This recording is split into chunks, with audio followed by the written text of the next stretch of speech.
Welcome back everyone to Myth and Magic. It is story time for the Solitary Fae. But first, if weather permits, grab your cozy socks, your drinky drinks, and if you have a crown or a tiara, go ahead and wear it.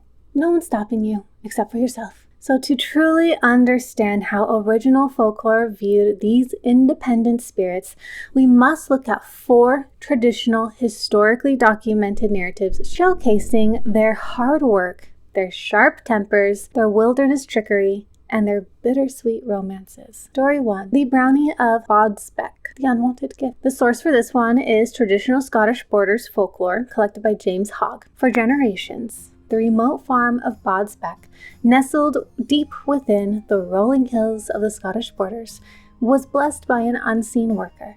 Every evening, after the human family blew out the candles and retreated to their beds, a small, wrinkled, hairy man, barely 3 feet tall, would creep out from the dark spaces behind the pantry. He wore a tattered, threaded burlap tunic, his leathery skin weathered by centuries of existence, and his bright, animalistic eyes scanned the messy kitchen. This was the farm's loyal brownie. Without making a sound that would wake a mortal, the solitary spirit would set to work. He would turn the heavy vats of cream into sweet butter, thresh the piles of wheat in the barn, stack the firewood neatly by the hearth, and scrub the stone floors until they gleamed. He required no praise, no contracts, and no conversation. His only demand was a simple transaction. A small, hollowed stone by the hearth had to be filled every night with a bowl of fresh, sweet cream. Thanks to his tireless overnight labor, the farm of Bodspec grew incredibly wealthy. Its crops were always harvested on time, its animals were thriving, and the farmer's wife became the envy of the parish. Over the years, however, the farmer's wife began to feel a deep sense of guilt. As the harsh Scottish winter approached, she watched the little man from a crack in the door one night, noticing how he shivered in his threadbare burlap. Wanting to show her profound gratitude, she decided to break the ancient taboos. She spent days spinning the softest local wool, carefully dyeing it a rich forest green, and sewing a beautiful miniature coat with a matching warm hood. That night, instead of the usual bowl of cream, she placed the fine new clothes neatly upon the hearthstone and hid behind the pantry door to watch his joy. At midnight, the brownie hopped down from the rafters. When his eyes fell upon the green coat and hood, his wrinkled face did not twist with happiness, but with absolute, blinding fury. He pulled at his hair and stomped his small feet upon the stone floor. To a solitary spirit, the offering of manufactured clothing was not a gift. It was an insult. It was a sign that the humans viewed his presence as a debt to be formally paid off, effectively firing him and banishing him from the household. The brownie let out a mournful, piercing wail that woke the entire farmhouse, shouting a traditional bitter rhyme into the darkness. Gie brownie a coat, gie brownie a sark, he'll get nae mair o' brownie's work. I don't know if I said any of those words correctly, I apologize. With that final cry meaning, give brownie a coat, give brownie a shirt, you'll get no more of brownie's work, he vanished upon the chimney in a cloud of black soot. He never returned. From that night on, the luck of Bodspec vanished. The livestock fell ill, and the family was left to do their own grueling, endless chores until the farm eventually fell into ruin. Story 2. The Leprechaun of Monaghan, the Marked Field. This one is sourced from traditional Irish lore collected in County Monaghan. In the historic woodlands of County Monaghan, a young, impoverished farmer named Tom was foraging for fallen branches to warm his freezing cottage. As he crept through a particularly dense, isolated thicket, the ambient sounds of the forest suddenly faded, replaced by a strange, rhythmic tapping noise. Tap, tap, tap. Curiosity piqued. Tom dropped his bundle of wood and dropped to his hands and knees. Parting a thick patch of wild clover, his eyes widened. Sitting on a small, mossy stone was a tiny old man barely 2 feet tall. He wore a weathered leather apron, a faded red jacket, and a pointed hat. In his lap, he held a miniature wooden mast, and his wrinkled hands were diligently hammering a tiny silver sole onto a microscopic shoe. It was a solitary leprechaun, the legendary shoemaker of the Fairy Row. Tom knew the ancient folklore of his ancestors. He knew that if a mortal managed to capture a leprechaun and keep their eyes locked steadily on the creature without blinking for a single second, the spirit was bound by the laws of magic to reveal the location of his hidden hoard of gold. With a sudden, desperate lunge, Tom snapped his hand forward and grabbed the little man firmly by his collar. The leprechaun shrieked, dropping his hammer. He twisted, kicked, and squirmed, his face turning purple with rage. "Let me go, you great clumsy brute," he hissed. I'm not meaning to do the accent, I'm sorry. But Tom held fast, staring unblinkingly into the spirit's glittering ancient eyes. Realizing physical force wouldn't work, the solitary spirit turned to psychological trickery. "By the saints, look behind you," the leprechaun screamed, pointing a tiny finger over Tom's shoulder. "A massive wild bull has broken through the hedge and is charging right for your back." Tom's heart hammered, and every human instinct screamed at him to turn around and look. But he remembered the warning of the elders. If his gaze wavered for even a fraction of a second, the fairy would vanish into thin air. Tom tightened his grip, widened his eyes, and stared straight into the little man's face. "There is no bull," Tom said flatly. "Show me the gold." Defeated, the leprechaun let out a heavy, dramatic sigh. He pointed a wrinkled hand out toward a vast, sweeping field just beyond the tree line. "Very well, human. Look out there. See the great fields of weeds? Walk to the exact center. There is a massive, broad dock leaf. Dig beneath its roots and you will find a clay crock overflowing with gold coins." Tom dragged the little man out to the field. Sure enough, right in the center grew a giant, healthy dock leaf. But Tom had a problem. He hadn't bought a shovel. If he left to fetch his spade from the farmhouse, he would never find this exact weed again in the vast field. Thinking quickly, Tom slipped a bright, brilliant red ribbon from his pocket and tied it securely around the stem of the dock leaf. He then turned to the captured spirit. "Swear an oath by the land and the wind that you will not touch this ribbon, nor pull it off this leaf while I am gone." "I swear it," the leprechaun muttered, his voice dripping with forced defeat. "I will not touch the ribbon, nor shall I remove it from the leaf." Tom released his grip, and the little man vanished into the grass with a soft pop. Tom sprinted back to his farmhouse, lungs burning, grabbed his heavy iron shovel, and raced back to the field in less than 10 minutes. But when he heaved over the stone wall, his jaw dropped, and his shovel clattered to the ground. The solitary spirit had kept his oath perfectly. The red ribbon had not been touched, nor had it been removed from the leaf. Instead, using his supernatural speed, the leprechaun had gathered thousands of identical red ribbons and tied one around the stem of every single one of the 10,000 dock leaves in the massive field. Tom was left standing in a sea of red ribbons, digging fruitlessly until the sun went down, outsmarted by the petty brilliance of a solitary sprite. Story 3. The Selkie Wife of Unst, the Fragile Vow. This one is a traditional Shetland Islands folklore from northern Scotland. On the wild, storm-battered island of Unst, in the northernmost reaches of Shetland, lived a young, solitary fisherman named Magnus. Magnus spent his days facing the brutal waves alone, returning each night to an empty, quiet cottage on the rocky shore.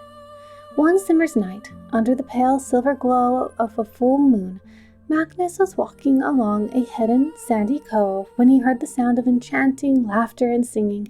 Creeping behind a tall sea stack, he gasped. A group of extraordinary people were dancing barefoot on the sand. They possessed a fluid, breathtaking grace, their skin gleaming like pearls in the moonlight. Nearby on the rocks lay several dark, glossy sealskins. These were the Selkies, solitary nature spirits who could shed their marine skins to walk as humans on land. Fascinated, Magnus watched a young woman dance, her laughter ringing clearer than the ocean wind. A sudden, deep longing filled the fisherman's lonely heart. Moving like a shadow, he crept to the rocks, snatched her glossy sealskin, and hid it inside his heavy woolen coat. As dawn began to break, the singing stopped, The Selkies rushed to the rocks, slipped back into their skins, and dove into the cold waves as seals. But the youngest woman remained on the shore, searching frantically. Realizing her skin was gone, she wept, stranded in the cold, mortal world. Magnus stepped out from the shadows, offering his coat to cover her. He did not treat her harshly. He spoke softly, inviting her to his cottage. Over the months, the solitary water spirit grew to care for the gentle fisherman. She became his wife, and for 7 years they lived in deep harmony, bringing 3 beautiful children into the world. She was a devoted mother, yet her eyes always held a distant, melancholic gaze, fixed permanently on the crashing waves of the bay. Magnus kept her sealskin locked tightly inside a heavy iron chest beneath the floorboards, keeping the key hidden in his pocket. One winter afternoon, while Magnus was out at sea, the children were playing hide and seek in the cottage. The youngest child noticed a loose floorboard near the hearth. Prying it open, they found the old iron key that Magnus had dropped the night before. Curious, they unlocked the chest and pulled out the soft, dark, glossy fur. When the Selkie wife walked into the room and saw her skin, her heart leapt with a profound, undeniable instinct.